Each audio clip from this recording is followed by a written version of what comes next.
day and good morning, everyone, and welcome to day 5 of Curiosity Brisbane. Thank you so much for coming out here, especially on a school day of all things. We are talking today about recycling, science, design, repeat when waste looks sexy. So if you find garbage sexy, you're in the right place. My name's Benjamin Law. My official title here is the Master of Curious Conversations here at Curiosity Brisbane, and I'm so happy to be joining you here on the lands of the Turrbal and Yagara people. First Nations people on this continent have been sharing knowledge and stories here for tens of thousands of years. Our first astronomers, our first designers, our first scientists. And we are particularly grateful to elders past and present that we can continue making art, discovering science, sharing knowledge here on what is and what will always be Aboriginal land. Now, we are up to day 5 of Curiosity Brisbane, and I hope that you've had a chance to start looking at some of the installations, curiosities, the AR experiences that Curiosity has to offer. If you haven't yet, some of the best ones, some of the biggest ones are around here in South Bank. Behind us, you'll see Microbiota by Clayton Blake, which is an installation made from repurposed kids' slide parts that will be 100% recycled at the end of this. And if you go down there after this session, if you haven't seen it already, you'll also see Platonic Volumes and Cosmologies, which is this remarkable artwork created by Bits and Atoms in Lebanon, and it's created from 100% recycled plastic. And it's one of the curiosities that we're really going to be talking about today, the concepts behind it, but also the process. Because we're probably all really well versed nowadays in the 3 R's, reduce, reuse, recycle. But there are questions that remain, like what would it look like to recycle and create new things from your home, your studio, your garage? What if it could actually be a new business? What if you could make money from something like that? Because, you know, the world's a hot mess, and we're going to be talking about garbage and also how to use it. We're going to be talking about it with 2 really, really special guests across time, space, and time zones right now. Our first guest works across architecture, creative arts, and environmental design, which makes him perfect for what he does, which is helping architecture companies worldwide win prestigious architecture competitions.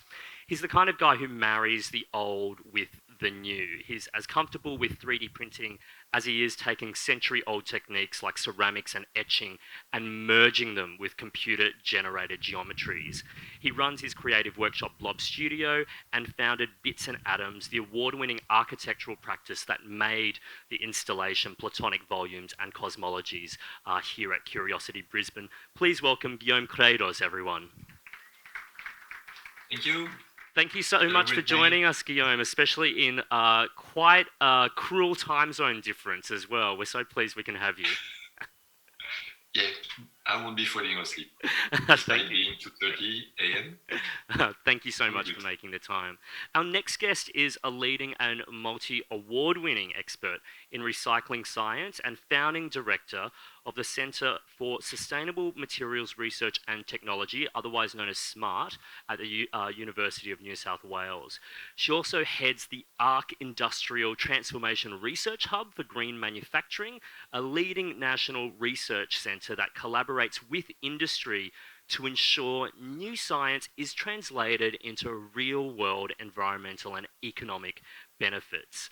You might have seen her on TV quite a bit as well, so you might recognise her from the New Inventors on Q&A, New Inventors Q&A, War and Waste, and more recently, An Australian Story, which was all about her pioneering the high-temperature transformation of waste and the production of a new generation of green materials, launching the first waste microfactory and plastics microfactory. This is really considered a recycling technology breakthrough. Please join me in welcoming Professor Veena Sahajwala. Hello. Thank you so much for joining us, Professor. Not as crushing a time zone difference as Guillaume, but a time zone difference nonetheless. Thank you for having me, Benjamin.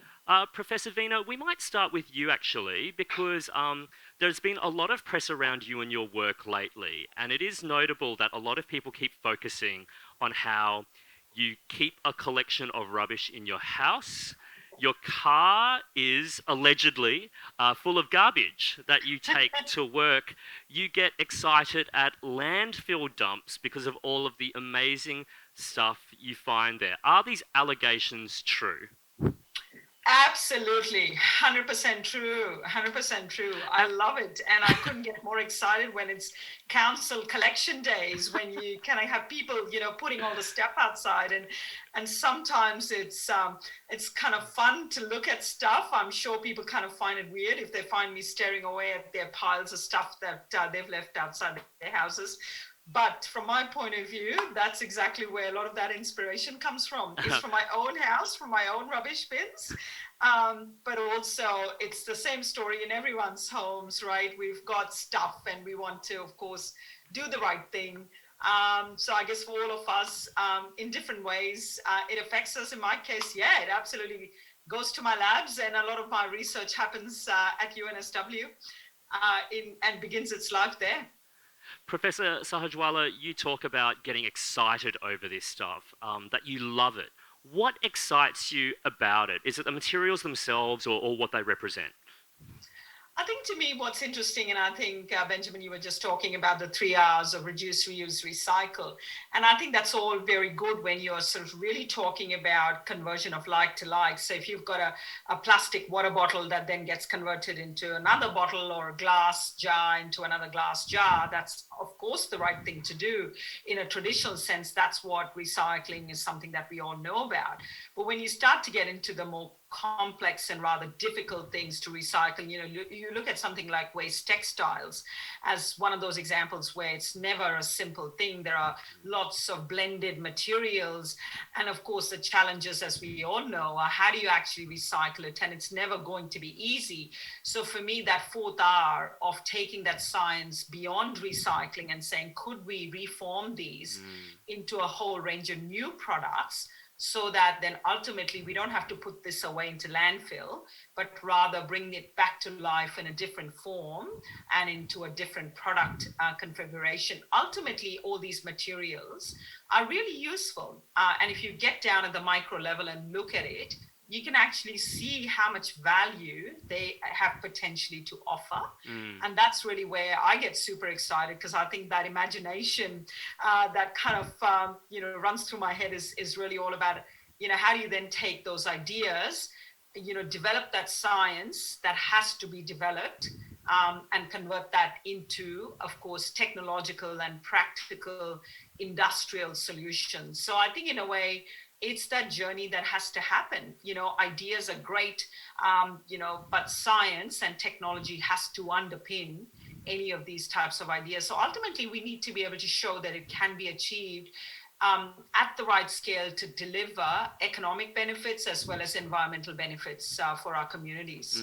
Thank you so much. So Guillaume, you heard there, reduce, reuse, recycle, but this new R that Veena's adding there, which is about reform and the things that we can make through reforming these materials into something else. Is that the part of the equation that excites you the most too?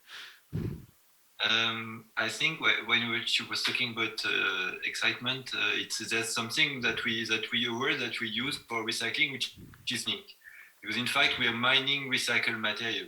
So it's a bit like the gold diggers where we're trying to find out.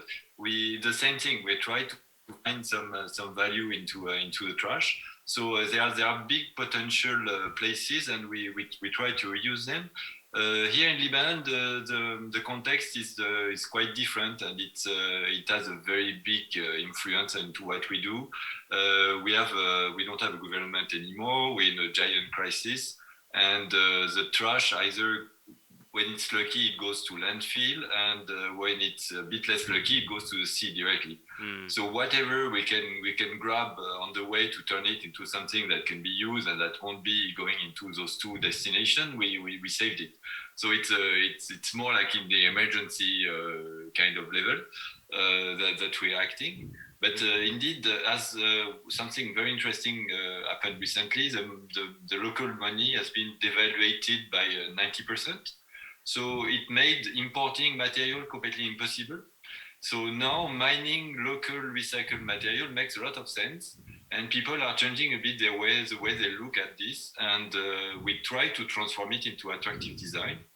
And it seems somehow that those piling crises in Lebanon might help us to convince people which were a bit deaf to this kind of discussions. I mean, you're talking mining. That's very much Australia's language. We've got such a long history of mining on this continent and in this country.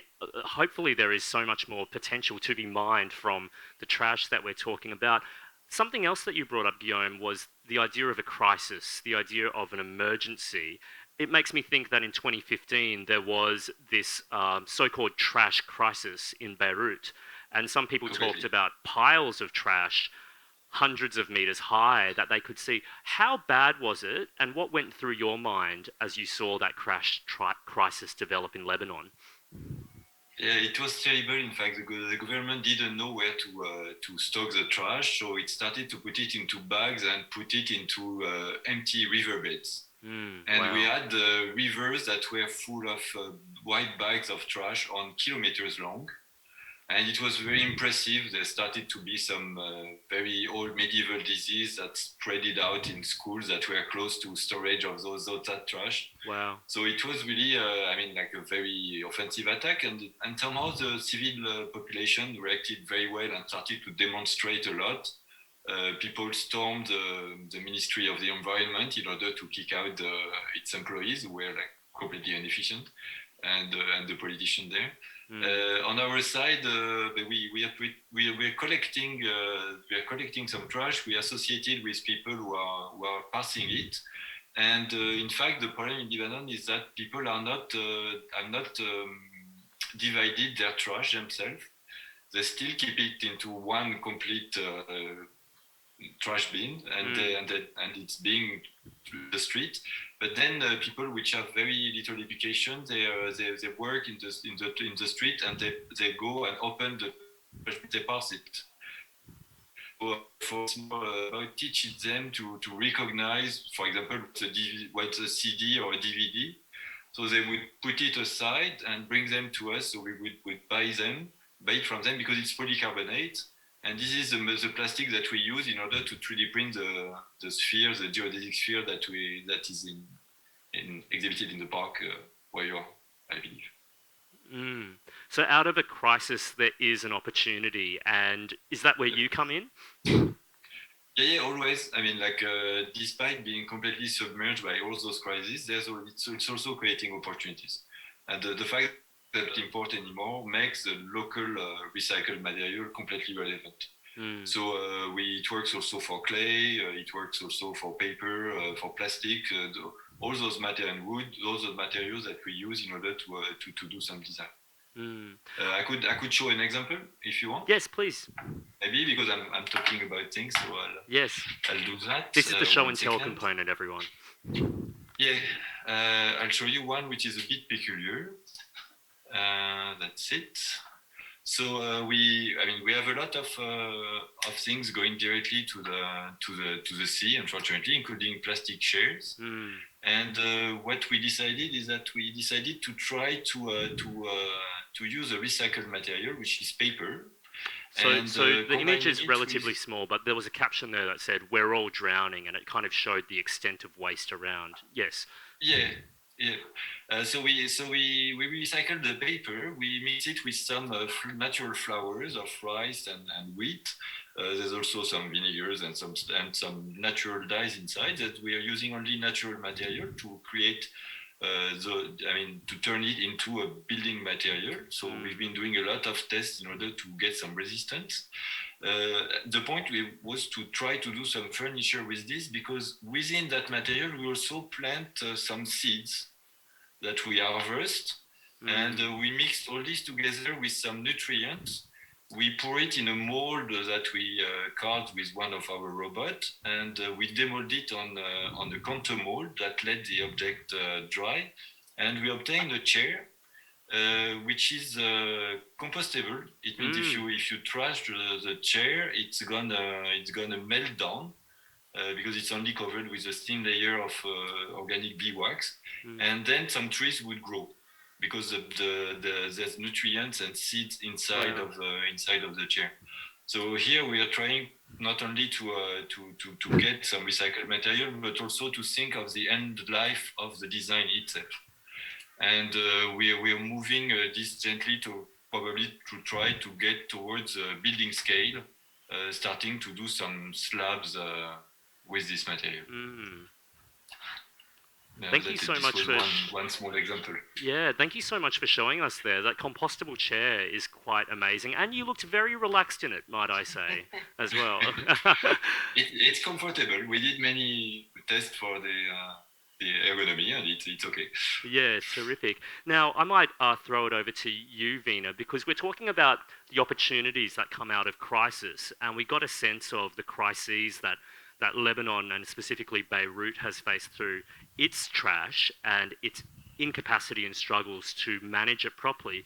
Here in Australia, I imagine that a lot of people see this continent, a lot of space, and they assume that we can just dig more landfill as much as we want. At the same time, I'm also aware that in the last few years, China and other so-called global south countries have stopped accepting our recycled goods, and there is a pressure point there. Where is Australia at with our waste management? Are we reaching a crisis point?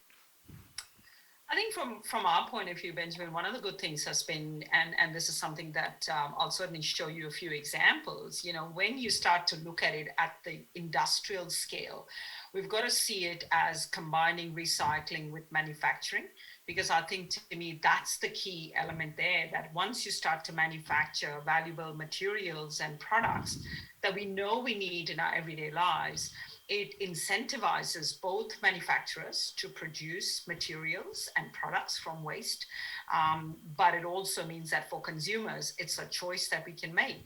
And of course, typically people sort of assume that, well, if I've made something out of recycled materials, maybe it's just a one-off, maybe it's just a poor quality product. And the key goal for us at the Smart Center at UNSW has been very much about showcasing that when you talk about manufacturing, the key word there is quality.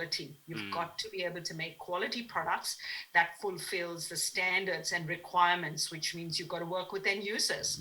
So if you're making, a metallic output, or the recent release that we did with our green ceramics with glass and textile waste, all of this means that an end user has to not only use it and show that it can be used at scale, but also an end user has to have an opportunity to put it through all the rigorous testing. So in addition to the fact that, as part of research, you have to do all the research and the testing, as you would expect any research program to do, but also the important thing is that getting basically end users to trial it, test it, is going to be important. So from that context, of course, just to be able to kind of showcase what we're all about in terms of the ability to ultimately utilize these kinds of products in a sense that, and I don't know if you can see the screen there, but yes, to talk about what we mean by recycling and what we mean by aligning recycling and manufacturing, if I can sort of talk about that micro factory concept about adding value and creating these circular economies for materials, very important to make sure that we see every material in our economy as the ability to bring it back to life, which is going back to the point of reform. And this is why, of course, our inventions around our microfactories, and here's an example of something that we have at the Smart Center at UNSW, has to be developed at the appropriate scale. So when we talk about what that might look like for different kinds of materials, so in this case, our e-waste, and I'll show you, an example of how you transform e-waste into valuable metallic alloys. It means that you can do it at the right scale. So it's not always talking about economies of scale, but rather economies of purpose. So what is the purpose? If you really want to harness our resources, our waste resources, as basically feedstock for manufacturing, then we've got to accept that fourth R is going to be an important part of our thinking, so we can continue to develop useful materials. So this example here, where we're generating copper alloys, and we're doing that from circuit boards, and to do it on a scale that is able to be adopted in different parts of the world means that you can actually have micro factories that are of the right scale. So these modules that we are basically talking about here is all about harnessing, whether you want to harness metals or whether you want to harness plastics from e-waste, for example. You can actually do that, and you do that in a way that it's going to be fit for purpose. So it's about economies of purpose, and that's really where these types of solutions are going to be extremely important, because we know that we're going to talk about electrification of our planet and have basically devices that require metals like copper. Well, it makes a lot of sense then for countries like Australia to imagine that instead of throwing away all of these electronic devices or, kind of devaluing it, we can actually reform them and see this as a starting point. I know we were talking about mining as an example, but think of this as above ground mine. A lot of these waste resources are sitting above ground. They are surely a lot easier to access than underground mines. So, if you can kind of think of it this way, and the difference is that here we're talking about scale that is actually fit for purpose. So this is an example of a metal alloy. And then, of course, the most recent one that we've talked about, our green ceramics microfactory. And green ceramics microfactory, the commercialization journey has been supported through our Office of the Chief Scientist and Engineer here in New South Wales, that has actually helped us with this commercialization journey. But this is an example of how you can take waste glass and waste textile and create these panels that basically are fit for absolutely building products applications. And that's really what we're doing, is determining its quality and its performance. So it's about showcasing that a product can look good, and that's fine. But I think the important point is about its properties from an engineering point of view, but it's also about, putting it into the hands of end users and basically getting end users to trial it, test it, and showcasing scale where we can show that if you had to do fit outs in a whole range of different apartments and create sustainable housing solutions, you could localize that, and you could basically be producing these kinds of products, these glass and textile panels, which of course we've shown various examples. So look, I'll just show you some images of what these products look like in actual applications. So it just goes to show that industrialization of manufactured solutions is as important as recycling is. And the two coupling together can really deliver this at the right scale to deliver environmental as well as economic benefits. So here's back to talking about economics. You can take all kinds of e-waste plastics, very low value, convert them into plastic filaments that you see on the screen that we do in our microfactory.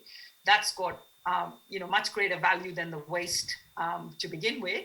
And then those filaments can then be used for 3D printing. People know 3D printers are on a scale that is quite affordable. Lots of design houses, people who want to do their own niche printing, 3D printing, rely on plastic filaments. And so plastic filaments that we're producing are made out of 100% recycled plastics.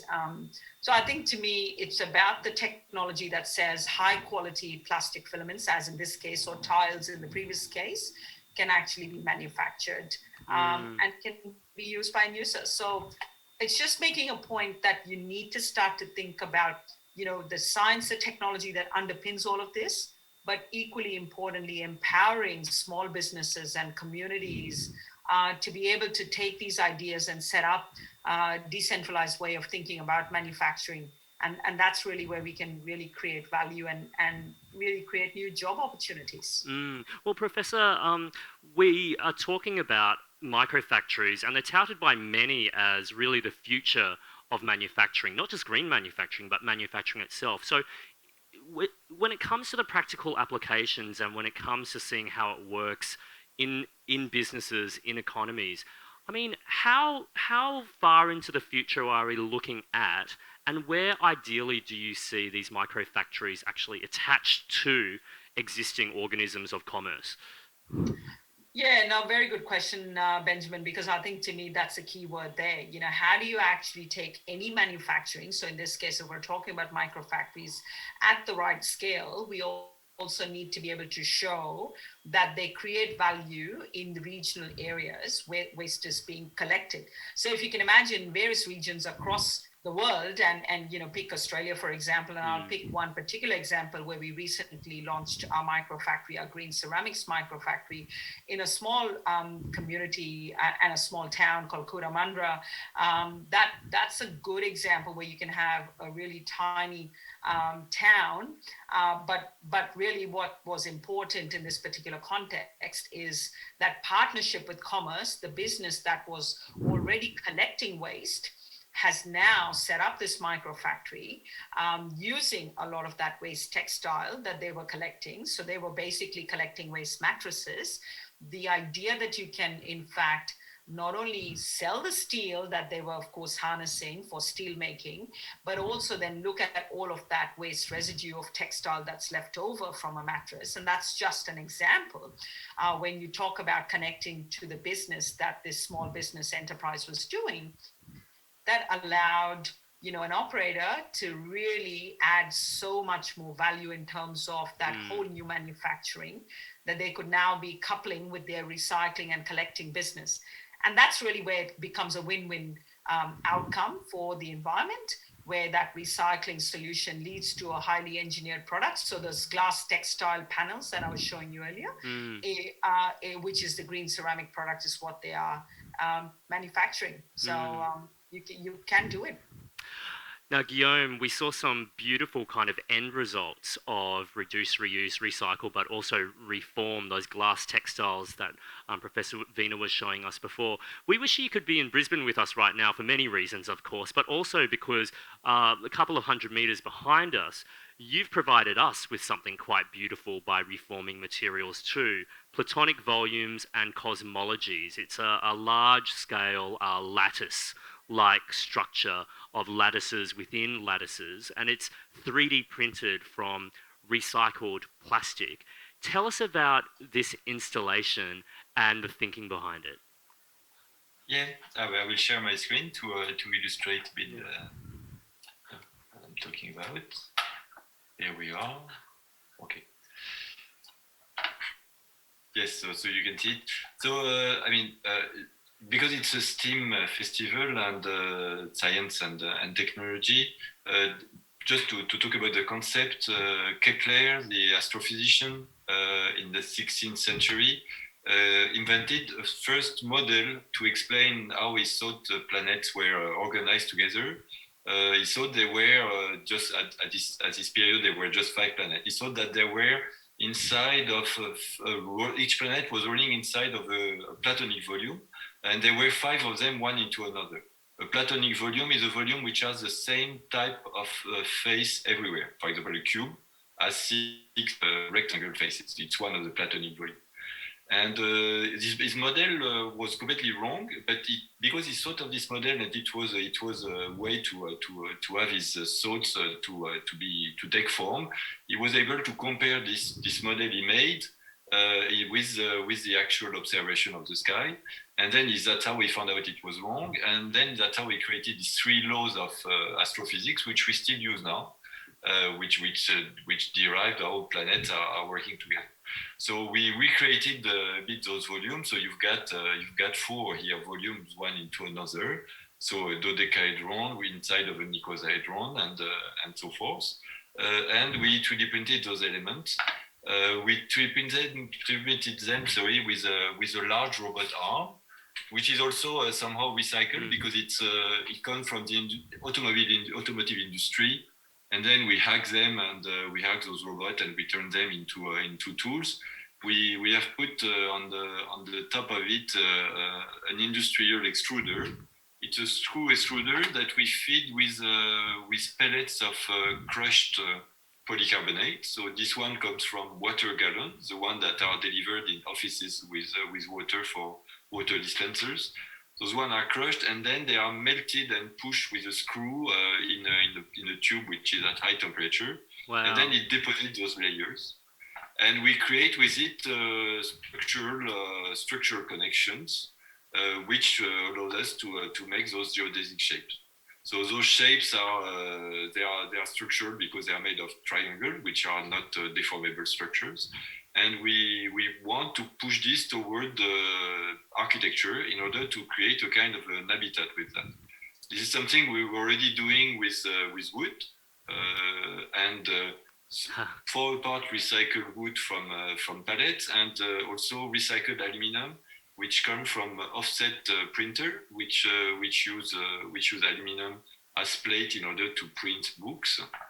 And this is something we develop in various kind of architecture. We also directly make designs from using the same technique, using the same material, and 3D printing lamps because some of the plastics are transparent. So in terms of, I can continue a little bit maybe on a few other things that we do. This is public furniture for public space.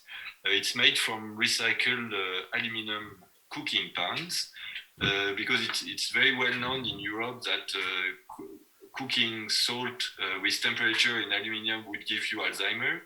And it's forbidden by law in Switzerland since 50 years. But in Middle East, we start to know this, and people are getting rid of their cooking pans. So we melt them and cast them into sand. We do masters to do the sand mold out of 3D printing. And then we use reclaimed wood from formworks, from construction in order to create public furniture. The little black Sherwan on a white background also is made from recycled aluminum. We use also concrete because it's one of the rare local material here, and we can put some filler inside. So we put some glass that is not recycled here inside of the concrete in order to use it as a filler, and we use wood for some design as well. That is so impressive, so beautiful. I also love that the machine that processes the plastic is so adorable that it's worthy of hugs as well. And I have to say, the forms are quite beautiful. All our machines, we have 5 of them, and they all have love names in Arabic. So maybe one is Habibi, and this one is Ayete, which means my life, and it's a kind of love story with those robots. They move a lot, so they are kind of alike.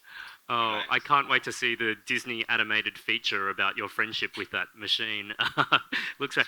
I also am so impressed by how far our concept of what recycled designs can look like. I think often we have this idea or a stereotyped idea that it can look quite not attractive, but I think both of you have shown the potential for each of these. I just want to stay with you, Guillaume, because I understand that one of the parts and one of the challenges rather of using 100% recycled plastic for structures is a challenge because plastic needs to be completely cleaned of debris before it can be extracted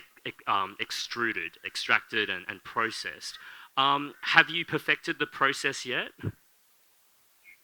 For this, we are associated with other people which have the relevant machines in order to do it, because indeed it needs to be washed away, it needs to be thoroughly dried in order to be extruded. It's not that clean, and we have passed it several times, and there's some difficulties of finding the right, because we are mining, so sometimes we don't have the right amount of the same plastic in the middle of the production. We need to change. And so we need to adapt. It's not as buying any amount of a new material. Sometimes we found small quantities, sometimes larger, and we have to adapt, mix, readjust the parameters of the fabrication, because there's been some errors and some other kind of plastic. While we're talking about the challenges, Professor Sahajwala, can we talk more about the macro challenges? Because you are exciting us and galvanizing us, thinking about the future. I don't want to bring the tone down necessarily, but what's in our way? What's stopping us from having microfactory, reformed material revolution right now? Yeah, now Benjamin, we are all committed to it. There's no question that people want to do the right thing, local governments want to do the right thing, and I think to me it's a holistic sort of argument that we do need to make sure that we as consumers not only are providing these materials as part of the supply chain, but we also then need to have local and state governments looking at the opportunity to think about how microfactories can actually be established so that not just seeing recycling and waste sorting as the first step, which it is, of course it is, and we need to, of course, have those facilities and governments do a fantastic job in supporting that. But I think it's about, as we were saying, that value creation and the ability to then recognize, like we were talking about, whether it's our green ceramics microfactory, why not then take waste textiles and waste glass as an example of what can be collected and sourced, which of course local governments, I'm sure, and state governments are doing. But that next step of saying, okay, well, now we can value add and create high quality products. So in this case, where we were talking about showing green ceramics as an alternative made out of recycled content, so that you can then start to create those local economies where it's not just seen as a problem. Oh, I've got all of this glass, I've cleaned it, washed it, and all of that, and that's fantastic. But now what do I do with it?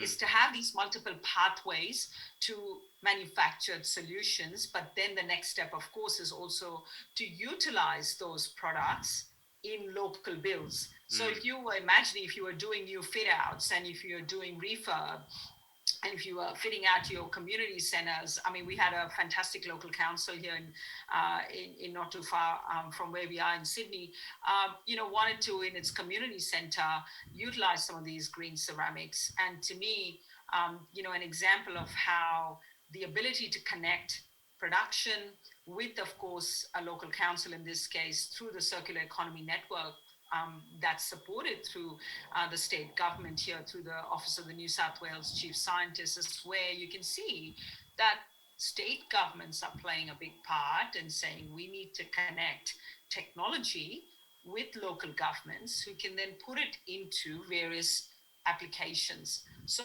I think there's no such thing as a solution or an application that's too small or too big. It's like we were talking about earlier, it's what's the right sort of scale for a particular application. So the more we start to demonstrate that, small or big, I mean, we've had partnerships with organizations like Mervac who've put it into their apartments, but we've also shown that at a community level, where, putting these green ceramic tiles, works well. So late last year, when they utilized that, it shows that, having scale that's fit for purpose is actually quite critical. And I guess one interesting slide that people may want to, I suppose, look at, and if I may, to just showcase when we're talking about waste textiles, and I'm not saying that people are not already aware of what a big challenge it is, but this kind of just puts everything into context, that when we start to talk about waste textiles, it's not just an Australian problem, it's a global problem.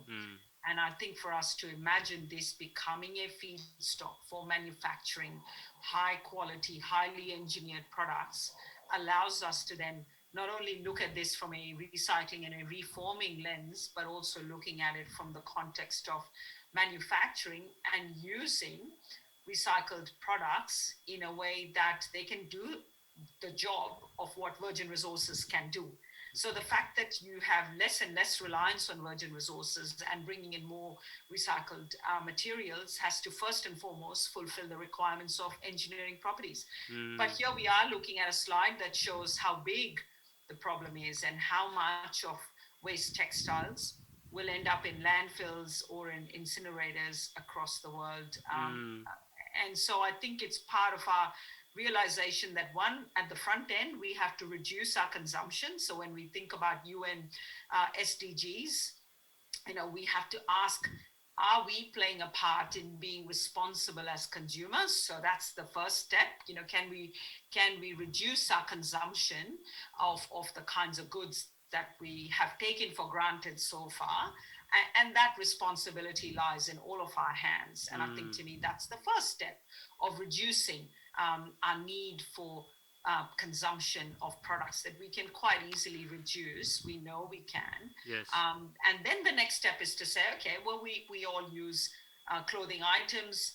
Eventually we get to a point where clothes are no longer fit for wear. And that's the usual thing, where as we use materials, whether they are clothes or tires, in both of these cases, in one case we've shown we can remanufacture into green ceramics, and in case of tires, we can remanufacture into green steel. So those are all examples of essential goods in our lives, our clothes, our tires. But if we think about reforming them, we're not downgrading them. We're not downcycling. We're actually preserving these as valuable feedstocks for manufacturing. Thank you so much, Guillaume. As we try to strive towards this sense of a circular economy, what do you see in the future of all of these discussions and processes? What's in the future for the work that you do, and where do you want to see this kind of work head generally? Questions about the future right now, viewed from Lebanon, are a bit difficult to answer. Yes. We just got a collapse of the government, a collapse of the economy, of the money, the bank, all the banks are completely closed. So our sightline is like tomorrow or a week in the future. Yes, fair enough. But I mean, hopefully it's getting more and it's getting better. We get far better reaction than 10 years ago. 10 years ago, when we were saying we would make an exhibition about design made from recycled, it was really not bringing anyone. And now it seems to be the right thing. We start to have people reacting a bit properly to designers that keep using, for example, resins, which are not recyclable and which are extremely polluting. So we start to have some good reaction, and designers start to be pushed to be a bit more, to have a bit more virtue into what they do. The reaction is really better. We start also to have a bit more publicity, so more newspaper talking about what we do than before. So it seems that the overall education about environment is helping us to move in this direction. It's not yet a rush of investors to help us to move forward, but it's still better. So I hope this is gonna amplify, and there will be more and more of it. There's giant quantity of material to be mining in recycled, and then designs to be made better so they are easier to recycle. So mono material without complex assemblies, stuff that could be easily recycled.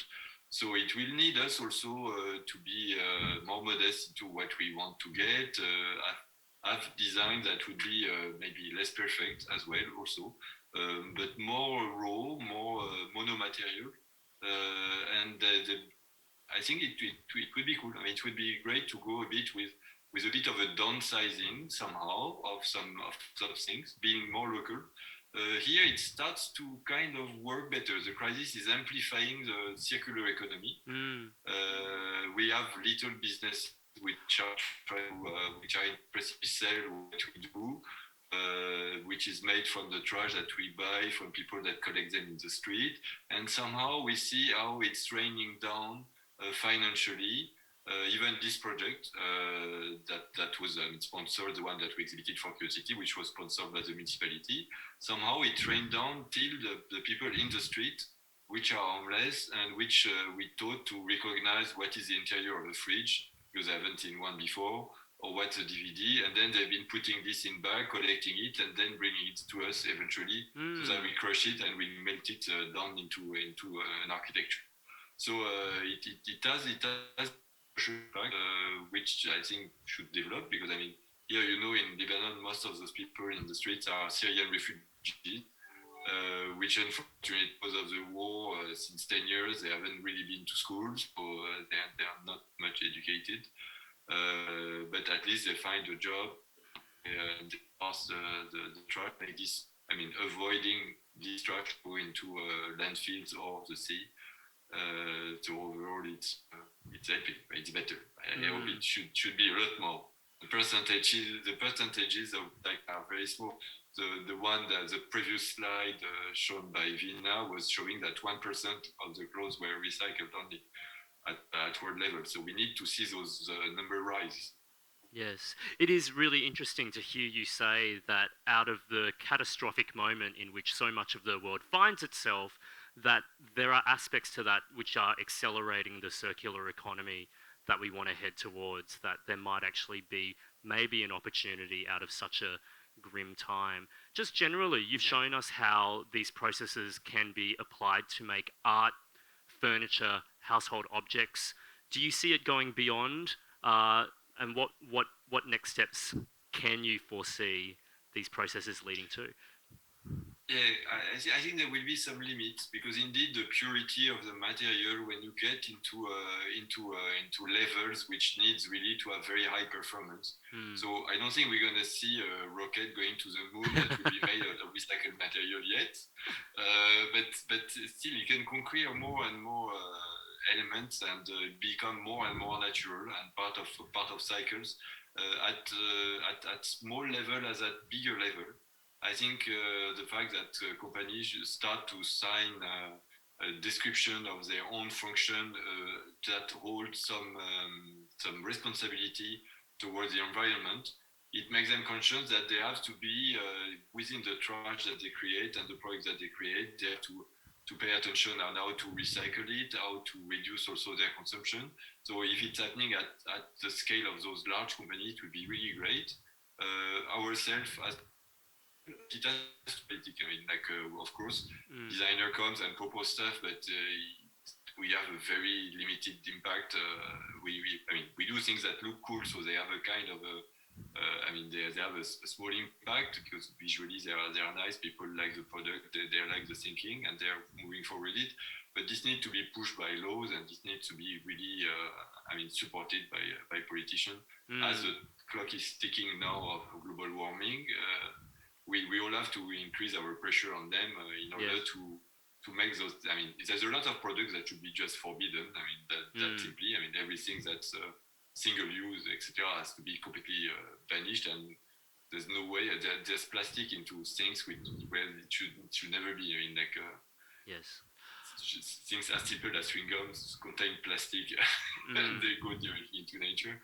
So we have to do some for that. I mean, this is the future I would like to see applied. Yes, anyone in the crowd with single-use plastic water bottles feeling anxious and nervous at the moment, but it's okay as long as you recycle, reduce, reuse, and reform.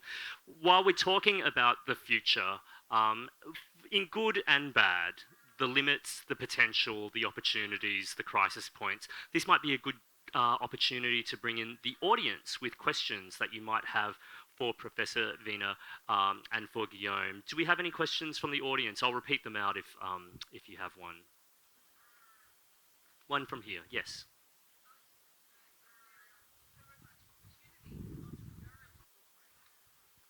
Yes, so that there is a lot of entrepreneurial opportunity in what we're talking about, and that maybe the E in STEAM, as much as it represents engineering, might be able to represent entrepreneurship, and that there is so much that's being developed at the university where you work, the Queensland University of Technology. It does make me think, Professor Vina, that there are so many entrepreneurial applications to this. We're talking to you and Guillaume today, but outside of the work that you two do, what else are other people doing within this space, especially the entrepreneurial space? What's happening here and around the world that excites you? Yeah, what I'm really super excited about, and that's a really, really spot on question that we do need when we were referring to commerce in the world of business, engaging and working very closely with researchers, with corporates. I mean, you look at the kind of thing that, with a lot of people who are in the business of recycling and collecting and sorting at the front end and small businesses that do that. I think to me, an example of someone who's manufacturing at the moment, an entrepreneur in regional New South Wales. She's been making safety boots, right? And so this of course is something that she's been getting manufactured overseas. And I guess from her point of view, she's addressing both of those issues in talking to us as an entrepreneur. One, really motivated by not only wanting to do onshore manufacturing, but also in her eyes is to be able to harness a lot of waste materials, and if we're thinking about waste polymers as part of her manufacturing. So for an entrepreneur, for someone like her who's been around in the business for a long time, has got a well-established market, she's now using her opportunity where she's got her well-established market, but knowing full well that her customers would be super excited about the possibility of manufacturing this product out of recycled materials. But again, she needs to partner and collaborate, and so to me, organizations like universities, researchers, SMEs, entrepreneurs, small businesses, actually, if we collaborate, it's a win-win outcome for everyone, because this particular example of this manufacturer of boots in a small regional town, for her, it's a great way to create a highly specialized pair of boots. And so, yes, it is local manufacturing, it's high quality, all the things that we've been talking about. But for her to add on this extra service for her customers to be able to say, look, and I can also make this out of recycled content while still preserving quality, because we know a lot of plastics in our economy is, in fact, of high quality. To be able to remanufacture and to preserve quality means that she needs to partner, and it could be partnering with any university.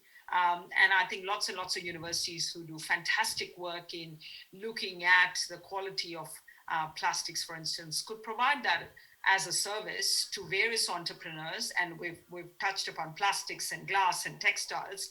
There are a whole range of materials. So I absolutely do believe that partnership between the world of business and research can actually lead to win-win outcomes for our environment and for our economy.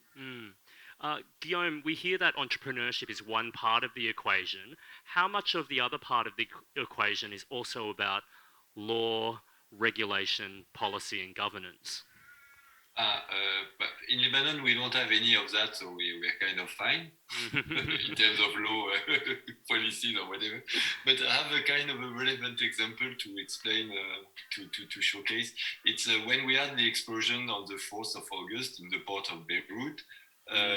All the glasses of my apartment broke, and the windows flew away, or the doors flew away inside, and the window broke. And in fact, one main person had a very good thing. He's been collecting the glass that was broken. He found out who would be the users, and he didn't try to recycle it. And even not even just to collect it. He just managed to find some places where they would be stored, and so other people could come and pick it up. So we just managed to have this intermediate place and to put the actors for them to know that some could bring the materials there and some could come and take it from there. And this created a difference about like a few hundreds of tons of glass that have been recycled. And it's really great because we had trouble in 2000. People bombed the only big factory we had, which was making green glass. They thought it was something terrorist or whatever, and they bombed it. And since the green glass is like doing piles of mountains at this place, it's about like 15 years. And so glass was really an issue, and there wasn't so much recycling. And thanks to this initiative, a lot of people who were harvesting glass know each other and know that place where they can dump it, and a lot of people who are using it also know each other. So his business has been just to connect the dots, and he didn't itself do any of the things on both ends. So neither collect it, neither we use it, but it just brings the link that was missing, the missing link. And that was a really cool business and a really good initiative that helped a lot and give us some hope here. That at least, as we had only negative circumstances, there could be a few good ones that would at least help of one of the industry. Guillaume, as you say that, I know that every Australian will remember the images of the blast and the explosion and how catastrophic that was. Obviously, we have such a huge Lebanese Australian population as well. More generally, what has the recovery process been like, and have there been other surprises out of the recovery process that dovetails with the conversations we're having? The good thing was that the fact that as the government didn't do anything, it has all been done by the civil society. So as soon as the day after, people flooded the region, which is very around the harbor, including my kids, went there, and they went with the broom from the house and what they could find, and they've been there to start to clean and to bring food and help there. So this has been really cool because I mean, like the civil society in Lebanon is very divided. We have a lot of religion stuff, etc. It's a bit complicated, and the civil war wasn't really closed properly, and so there's still a lot of bad stuff, I think. So that kind of movement of everybody helping the ones that were residing around the port that were the most severely impacted was really great. So that was a really good one. Otherwise, I mean, like as many other crises have been piling atop of this, I mean, from the corona to the banks to the etc. It's a bit difficult to read out what's happening. I mean, a part of a kind of free fall whereby things have a kind of a domino effect, and you have the impression that the overall society is collapsing. The main impression that we have is that we're a bit in advance to the rest of the world, which probably could collapse if we don't do anything good about it. So sometimes we have the impression we're pioneering a bit catastrophe here. Thank you so much, Guillaume. Professor, if I could throw the question back to you. We were talking about entrepreneurship before, and that's so much about individual action or small groups and what opportunities they can make out of the situation at hand. What responsibility does government, local, state, federal, have in achieving what we're all striving for, this circular economy that you're talking about? Yeah, look, I mean, we absolutely should be talking about all tiers of government, right? Because I think herein lies that interesting complexity. If you think about local, state, and federal government, of course, federal government's got policies in place, and we know about some of the bans that are coming into effect this year onwards, and that's a good thing because I think when we actually start to take responsibility for our own materials, we're actually going to push more and more innovation. We've talked about crisis. We've talked about necessity. I think the more we can demonstrate that we're actually able to support local manufacturing and commerce and entrepreneurship, people are going to take advantage of these materials and these opportunities. But I think coupled with all of that is it's not enough to just have policy setting, which of course the federal government's got the export bans that have come into effect. The next layer, of course, comes down is at the local and the state government level, where you might say, okay, well, now we've got all this stockpile of waste, glass and plastics and so on. How are we going to actually convert that into useful products? And we've talked about many examples of those, but how are we going to make that happen at the practical grassroots level? The last thing you want is for waste being transported over long distances, and then ultimately we've actually wasted a lot of money and energy in just taking things over long distances. So yes, there is a balance between thinking and acting at a local and a regional level, where you might just say, look, there may well be a collection of local councils that may well have the opportunity to think about regional action, where we can create enough of a scale at a regional level to actually create these products. And that then means it's about that, again, that partnership between perhaps working with local businesses, but local governments and state governments encouraging and supporting that connectivity. And I gave examples of Circular Economy Innovation Network here in New South Wales, funded through the Office of the Chief Scientist and Engineer. I mean, those are good examples of how connectivity can be built between local governments and industry. And I think this is where, of course, proactive solutions can be designed and developed by collaboration. So I think it's good to have policies at the federal government level, but also very good to start to see actions at the grassroots level where there's champions at local governments level who might want to pick it up and start to initiate some ideas. Thank you so much. Thank you to you all for joining us here today. We've got a few thank yous to go as well to the Queensland Government through the Tourism and Events Queensland, Brisbane City Council, the Brisbane Economic Development Agency for their support of Curiosity Brisbane. Thanks also to Curiosity Brisbane's major partner, the Courier Mail, media partner Nine Queensland, and Curious Conversations partner NBN Co, who are providing support for us for the live streams this morning and for the conversations globally. Finally, thank you to our precinct partners, Brisbane City Council, Southbank Parklands, Arts Queensland, State Library of Queensland and Queensland Museum. But could you please all join me, of course, in thanking our guests today, Guillaume Credos and Professor Veena Sahajwala.